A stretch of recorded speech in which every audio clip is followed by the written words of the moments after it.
استثمار کرنا جو ہے وہ پیسے وغیرہ جو ہے وہ رکھے جاتے ہیں، تو اس طرح پیسے دینا شرعی لحاظ سے حلال ہے یا حرام؟ یا کیا ناچنے والا اس رقم کا مالک بن جاتا ہے؟ اس رقم کے تصرف کا کیا حکم ہے؟ پہلی چیز تو یہ ہے کہ ناچ کی کئی قسمیں بتائی جاتی ہیں۔ مرد مردوں میں ناچیں، عورت عورتوں میں ناچے، مرد عورتوں میں اور عورت مردوں میں، اور ناچ صرف لہو و لعب کے لیے ہوتا ہے، اور موسیقی کے نشیب و فراز، اتار و چڑھاؤ، نظم و نسب کو واضح کرنے کے لیے، کبھی جنسی رغبت بھڑکانے کے لیے ہوتا ہے، اور ظاہر ہے کہ آخری قسم جو ہے وہ حرام ہے۔ اور وہ ڈانس جو صرف لہو و لعب کے لیے ہو، مرد مردوں میں ڈانس کرے اور عورت عورتوں میں کرے، یہ فعل اگرچہ سبق ہے اور شرعی طور پر مرغوب نہیں ہے، اور باعزت آدمی اور عقل مند اس سے گریز کرتے ہیں اور کرنا بھی چاہیے، لیکن شرعی طور پر حرام نہیں ہے۔ لہٰذا اگر ناچنے والے کو حرام ناچ کی اجرت کے طور پر پیسے دیے جائیں تو وہ خود ناچ حرام ہے، اس کو اجرت دینا حرام اور اس کا لینا حرام ہے۔ ٹھیک ہے جی۔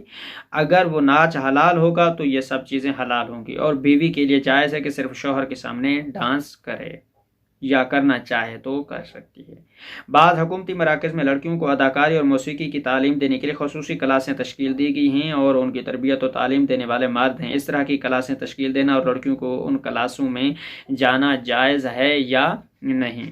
تو اس کا جواب یہ کہ ہم نے جو مراج عظام اور بزرگان کی کتب ہے وہاں پر انہوں نے ذکر بھی کیا ہے کہ ان میں سے کچھ حلال ہیں اور کچھ حرام ہیں، لہٰذا حلال موسیقی کی تعلیم و تربیت میں کوئی حرج نہیں ہے۔ البتہ حلال موسیقی کی تعلیم و تربیت شرعی طور پر واجب نہیں ہے، اس لیے اس کے لیے نامحرم کے ساتھ بات چیت، میل ملاپ اور ایک دوسرے کو دیکھنا جائز نہیں ہے۔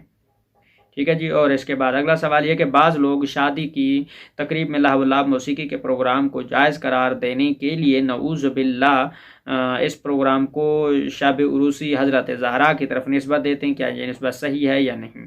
اس کا جواب یہ کہ جو لوگ اپنے بچے یا بچی کی عروسی کو جناب علی ابن ابی طالب علیہ السلام یا جناب زہرا کی شادی کے ساتھ تشبیہ دینا چاہتے ہیں، ان کو چاہیے کہ پہلے معتبر کتابوں کا مطالعہ کریں تاکہ ان پر واضح ہو جائے اور ان دونوں معصومین کی شادی کن قواعد، کن اصول اور کن احکام شریعہ کی پابندی سے ہوئی تھی، تاکہ ہر مومن اپنے بچے یا بچی کی شادی میں انہی احکام، اصول اور قواعد کی مراد کرے۔ اور یہ کہنا کہ جیسے جناب زہرا اور امیر المومنین علیہ السلام کی شادی میں خوشی منائی گئی تھی، لہٰذا ہم ہر کام خوشی کے عنوان سے بجا لا سکتے ہیں، انجام دے سکتے ہیں، یہ غلط ہے، اور ایسا کرنا جس سے احکام شریعہ کی پامالی ہوتی ہو جائز نہیں ہے۔ ٹھیک ہے جی۔ اگلا سوال یہ کہ ایک فرد مثلا زید نے کسی شادی شدہ عورت سے زنا کیا، اور زانیہ عورت کی زنا سے پہلے بھی 2 بیٹیاں تھیں، اب زید اس عورت کی زنا سے پہلے والی بیٹیوں میں سے کسی ایک کے ساتھ عقد کر سکتا ہے؟ یہ جائز نہیں ہے۔ اگلا سوال یہ کہ ایک شخص کی 2 بیویاں ہیں، ایک بیوی سے بیٹا اور دوسری بیوی سے بیٹی ہے، تو مذکورہ شخص کے لڑکے نے زید کے ساتھ وطیف دبر کیا ہے، کیا زید اس شخص کو دوسری بیوی کی بیٹی سے نکاح کر سکتا ہے؟ یہ جائز ہے، اس میں کوئی حرج نہیں ہے۔ زید اور بکر آپس میں لواطی کرتے ہیں تو ان کی بہنیں ان پر حرام ہو جاتی ہیں، کیا پردہ بھی ساقط ہو جاتا ہے؟ پردہ ساقط نہیں ہوتا ہے۔ ٹھیک ہے جی۔ اور آگے جناب اگلا سوال یہ ہے کہ پاکستان میں گردیزی، گیلانی، زیدی اور کاظمی سادات سہم سادات کے مستحق ہیں، اور اصلاً ان کا سلسلہ نسب صحیح ہے یا نہیں؟ تو اس کا جواب یہ ہے کہ کسی کے نسب ثابت کرنے کے لیے یا آپ کو خود اطمینان ہو یا جو دعوی نسب کرتا ہے اس کے اعتراف کے ساتھ اس کے جھوٹے ہونے کی کوئی دلیل نہ ہو تو اس کو ظاہری طور پر سچا سمجھا جائے گا۔ مثال کے طور پر آپ سے کوئی پوچھتا ہے کہ آپ کا والد کون ہے تو اس کا کیا نام ہے، یا آپ کا دادا کون ہے اور اس کا کیا نام ہے، تو اس صورت میں آپ جو اقرار کریں گے اس وقت تک اس اقرار کو غلط ہونے کی دلیل نہ ہو تو ہم آپ کے اقرار کو ظاہری طور پر جو ہے وہ صحیح سمجھیں گے۔ ٹھیک ہے جی۔ اگلا سوال یہ کہ ایک آدمی سرکار یا اہلکار ہے، اس کی تنخواہ سے کچھ رقم کاٹ کر اس پر مناسب یعنی تقریباً 15% نفع لگایا جاتا ہے، تو اس منافع کا کیا حکم ہے؟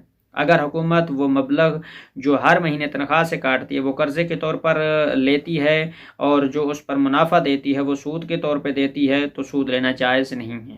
اور اگر حکومت یہ کام اس لیے کرتی ہے کہ ورکر کی اعانت کی جائے اور اس کے بڑھاپے کے لیے کوئی سند مہیا کی جائے تاکہ کام سے عاجز ہونے کے بعد وہ اقتصادی مصیبت میں مبتلا جو ہے وہ نہ ہو، تو اس صورت میں کوئی حرج نہیں ہے، ظاہراً جیسا کہ ہمارا اندازہ ہے کہ حکومت دوسرے نظریے کے تحت یہ کام کرتی ہے۔ ٹھیک ہے جی۔ اگلا سوال یہ کہ انسان کی قوت مردانگی ختم ہو چکی، کافی علاج معالجہ کے باوجود صحیح نہیں ہوا ہے، ڈاکٹرز نے علاج کے ساتھ بلو پرنٹ کا مشورہ دیا ہے، تو بالکل صحیح ہو جائے گا۔ اور اب اس کے لیے بلو پرنٹ فلم دیکھنے کا کیا حکم ہے، کیا آیا جائز ہے یا نہیں؟ تو علاج کی صورت میں صرف وہ یا اس کی بیوی ایسا کرے تو جائز ہے، والا نہیں۔ اگلا سوال یہ ہے کہ پاکستان میں کئی ایسی انعامی اسکیمیں جو ہیں 5 روپے کی پرچی یا 5 لاکھ 10 روپے کی پرچی پر 10 لاکھ ملتے ہیں وگرنہ ضائع ہو جاتی ہے، تو اس رقم کے بارے میں کیا حکم ہے؟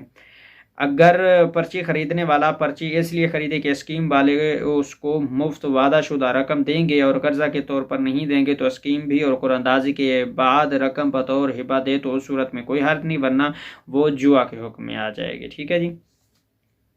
اور اس کے بعد اگلا سوال یہ کہ آدمی اگر 1 لاکھ پاکستانی بینک میں اپنی رقم فکس کرتا ہے اور ہر ماہ 1400 روپے ماہوار جو ہے وہ رقم بھی مل جاتی ہے اور 1 لاکھ بھی محفوظ ہے، اس منافع کی شرعی حیثیت جو وہ کیا ہے؟ کیونکہ یہ حالیہ بینک یہ رقم جو ہے قرضے کے طور پر جو ہے وہ لیتے ہیں، اگرچہ وہ امانت کا نام دیتے ہیں، اس لیے یہ سود ہے اور جائز نہیں ہے۔